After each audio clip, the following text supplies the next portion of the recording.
Ibu absen dulu ya.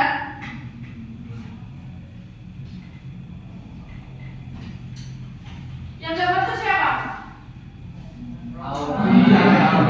Robi sama Auna. Oke, gak masuk karena sakit. Oke, kita doakan semoga Robi sama Auna bisa cepat sembuh biar bisa mengikuti pelajaran kembali ya. Oke ya. Langsung aja ya, kemarin kita udah mempelajari nilai dan moral Pancasila. Sekarang kita ulas lagi, tentang nilai dan moral Pancasila ya. Khususnya bagaimana kita menerapkannya dalam kehidupan sehari-hari, termasuk di dunia digital. Oke, semua pada bermain sosmed. Media, pokoknya anak muda zaman sekarang pasti mempunyai sosial media. Oke, harapannya setelah pembelajaran ini nanti kita bisa memaknai apa nilai Pancasila dari masing-masing silanya. Oke, jadi tujuan pembelajaran kali ini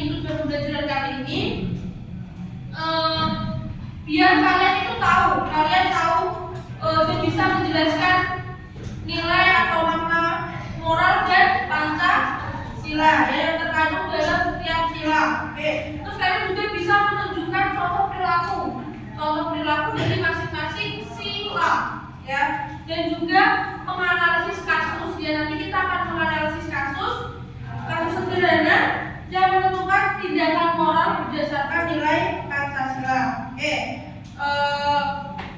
sila ada berapa? Oke. Yang pertama apa bunyinya? Oke, ketuhanan yang Maha Esa ya. Pancasila yang mengandung di 5 nilai moral itu, yang pertama dari sila yang pertama ketuhanan yang Maha Esa ya. Itu apa kok maksud dari ketuhanan yang Maha Esa itu? Nah, maksudnya itu mengajarkan kita untuk menghormati adanya perbedaan keagamaan ya, atau keyakinan ya. Adanya sila pertama itu biar kita tuh bisa menghargai perbedaan agama dengan agama lainnya ya. Oke, yang kedua bunyi sila kedua. Kemanusiaan yang adil dan beradab, yang mengandung nilai kemanusiaan. Nah, jadi nilai kemanusiaan apa? Menghargai sesama, adanya rasa empati dan berperilaku adil. Oke, sila yang ketiga. Oke, mengajarkan kita pentingnya persatuan dan mengutamakan kepentingan bersama. Sila keempat.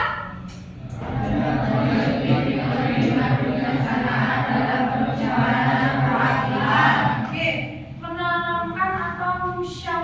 menekankan musyawarah ya. Dengan apa? Mendengarkan pendapat dan keputusan bersama. Yang terakhir sila kelima apa?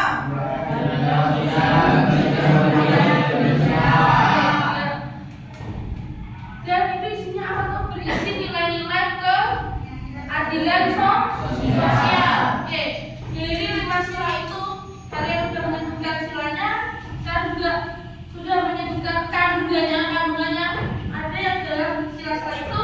Sekarang kita akan menganalisis kasus. Nah, nanti ibu akan membacakan studi kasus. Nanti kalian yang bisa menjawab angkat tangan, kalian kasih contoh. Ini merupakan pelanggaran sila nomor keberapa? Oke, paham? Oke, ibu kasih contoh kasus yang pertama. Nah, semua pengguna sosial media ya. Oke, Yayan ada. Oke, ibu kasih contoh kasus. Oke, Yayan seorang siswa SMK Taruna Peradilan ya, mengunggah komentar mengejek Aska. Ya, mengunggah komentar dengan mengejek Aska ya di sosial media, di Instagram, di TikTok. Dia itu bikin komentar yang mengejek Aska. Nah, Aska ini merasa malu dan sedih karena komentar itu menjadi bahan tertawaan dan viral. FYP, komentarnya itu FYP, banyak yang like, terus dari komentar itu banyak yang share, ya kan? Nah itu karena orang Yayang mengejek Aska. Nah kira-kira ada yang tahu itu merupakan pelanggaran Pancasila yang dilanggar sila nomor? Ada yang tahu? Oke, Asri apa? Melanggar sila kedua, Bu. Oke, yang melanggar sila kedua. Apa tadi bunyi sila kedua? Ya, berarti apa? Yayang nggak mempunyai rasa kemanusiaan ya terhadap Mas Aska. Ya, dia mengejek Mas Aska di sosial media. Kira-kira perbuatan itu baik apa benar? Buruk ya, tidak mengandung nilai-nilai moral ya. Oke ya, buruk ya. Jadi kalau kalian di sosial media itu harus bijak dalam menyuarakan apa yang ingin kalian suarakan. Biar apa? Biar enggak melukai hati manusia lain ya. Apalagi kan di publik digital ya, jejak digital itu pasti akan selalu ada. Mungkin pas Mas Yayang mengejek Mas Aska di tahun 2025, ternyata dia nge-tweet. Nah, nanti tahun 2050 ada yang nge-up lagi. Kira-kira namanya jejak digital itu masih ada apa enggak? Masih ya. Jadi akan terus ada gejala-gejala itu yang namanya jejak digital. Oke, kasus yang kedua. Oke, dalam rapat kelas. Oke, ada siswa yang memaksakan pendapatnya dan tidak mau mendengarkan pendapat yang lain. Nah, misal Adit mempunyai pendapat, tapi dia nggak mau mendengarkan pendapat Alfian dan tetap dengan teguh ingin dengan pendapatnya Adit. Nah, menurut kalian ini sila yang berkaitan sila pendapat dia tahu? Oke, silakan enggak? Oke, melanggar sila yang keempat. Apa sila keempat?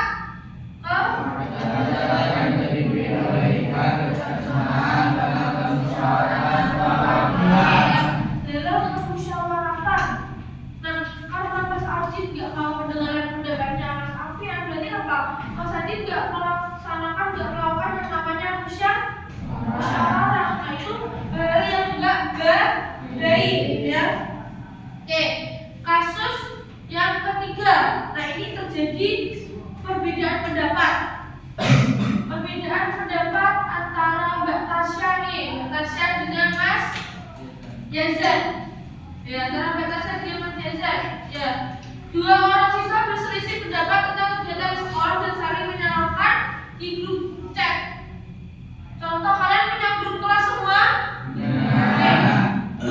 Untuk memperingati hari guru kemarin, nah diadakan lomba. Nah, antara Mbak Tasya dengan Mas Yazan itu saling berbeda pendapat. Ini yang main ini. Semua pada nggak mau ngalah. Nah, kira-kira penyelesaiannya itu dengan cara apa? Ada yang tahu? Ya, gimana? Bicarakan sila ketiga tentang persatuan dan sila keempat tentang dialog dan musyawarah. Oke ya. Jadi dengan adanya perbedaan pendapat kita harus menerapkan sila yang ketiga dan keempat ya.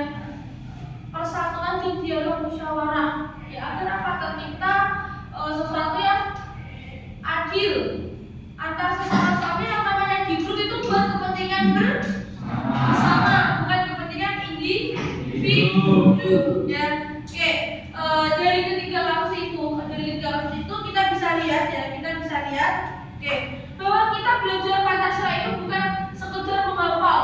Kita bukan sekedar menghafal sila pertama, kedua, ketiga, keempat, dan kelima. Tapi kita benar-benar memaknai nilai-nilai yang ada dalam Pancasila. Gak hanya memaknai nilai-nilainya, tapi kita juga mengetahui kira-kira pelanggaran apa sih, contoh kasus apa sih yang ada dalam nilai-nilai Pancasila, ya. Tetapi jangan lupa juga kita harus menggunakan pedoman moral, ya, pedoman moral yang dapat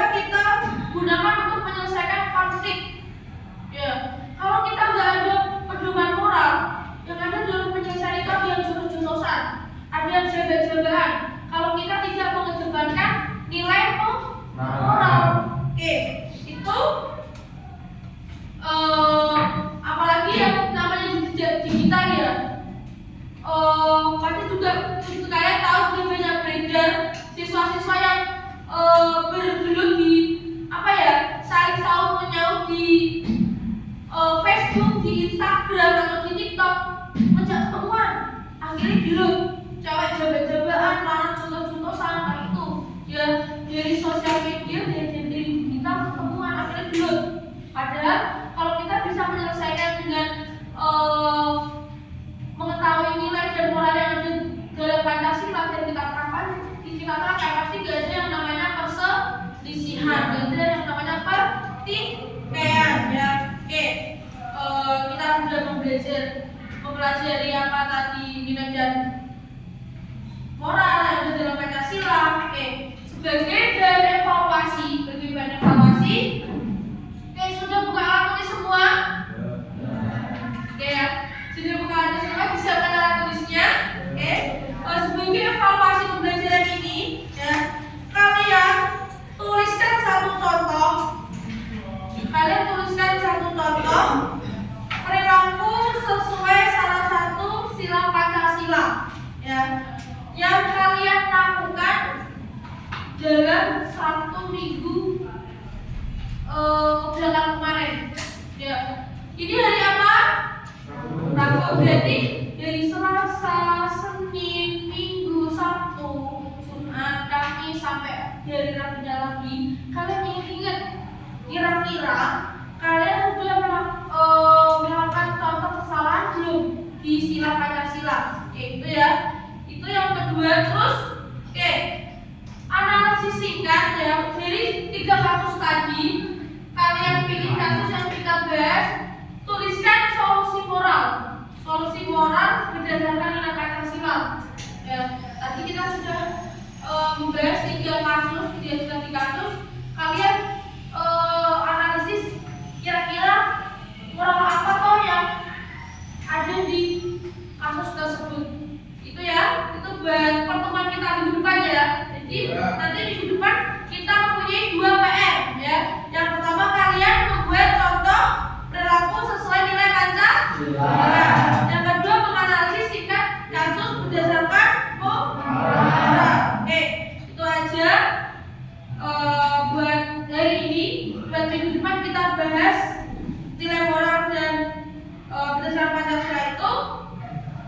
Oke, terima kasih. Wassalamualaikum warahmatullahi wabarakatuh.